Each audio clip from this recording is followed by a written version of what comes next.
بسم اللہ الرحمن الرحیم۔ ناظرین کرام السلام علیکم ورحمۃ اللہ وبرکاتہ۔ ناظرین کرام، مدینہ کا بازار تھا۔ گرمی کی شدت اتنی زیادہ تھی کہ لوگ نڈھال ہو رہے تھے۔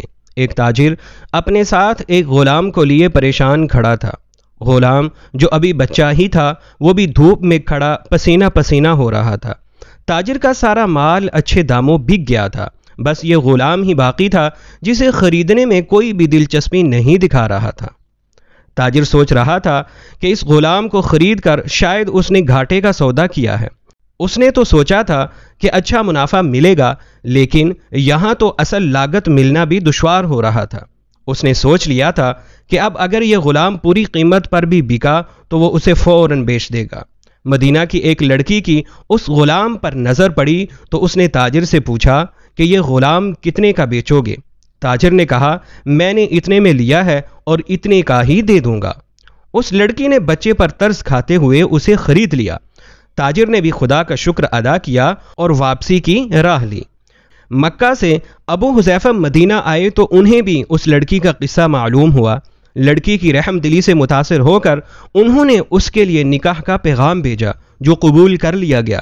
یوں واپسی پر وہ لڑکی، جس کا نام سبیتہ بنت عیار تھا، ان کی بیوی بن کر ان کے ہمراہ تھی، اور وہ غلام بھی مالکن کے ساتھ مکہ پہنچ گیا۔ ابو حذیفہ مکہ آ کر اپنے پرانے دوست عثمان ابن عفان سے ملے تو انہیں کچھ بدلا ہوا پایا اور ان کے رویے میں سرد مہری محسوس کی۔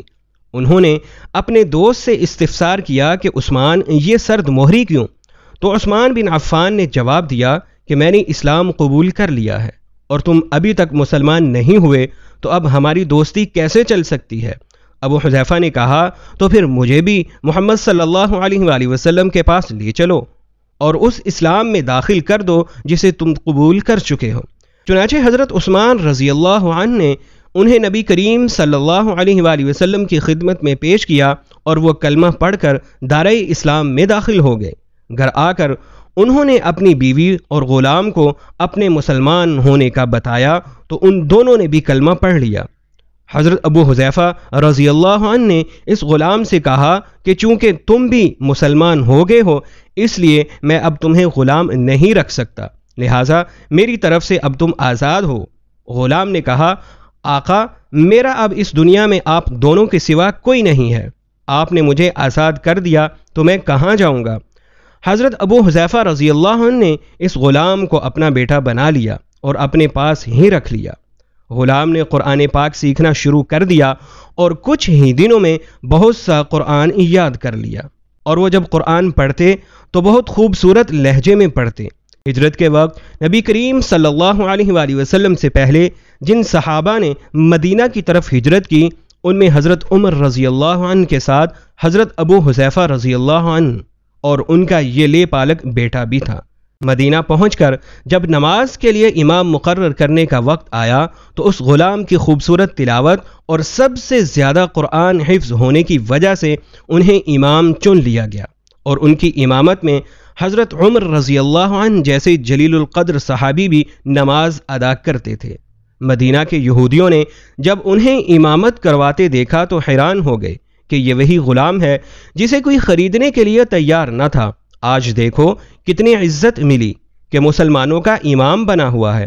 اللہ پاک نے انہیں خوش گلو اس قدر بنایا تھا کہ جب آیت قرآنی تلاوت فرماتے تو لوگوں پر ایک محویت طاری ہو جاتی اور راہگیر ٹھٹک کر سننے لگتے۔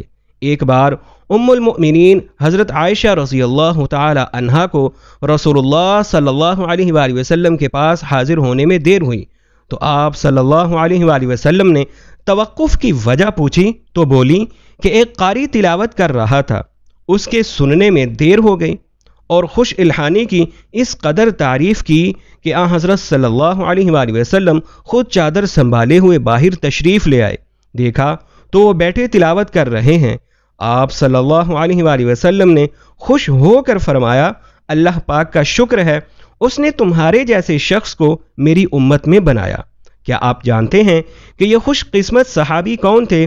ان کا نام حضرت سالم رضی اللہ عنہ تھا، جو سالم مولا ابو حذیفہ رضی اللہ عنہ کے نام سے مشہور تھے۔ انہوں نے جنگ موتا میں جام شہادت نوش کیا۔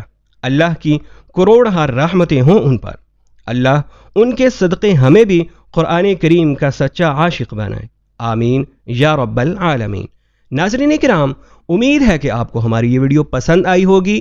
ہماری ویڈیو کو لائک کریں، شیئر کریں اور ہمارے چینل کو سبسکرائب کریں۔ آپ سے پھر اگلی ویڈیو میں ملاقات ہوگی، تب تک کے لیے ہمیں اجازت دیجیے۔ اللہ حافظ۔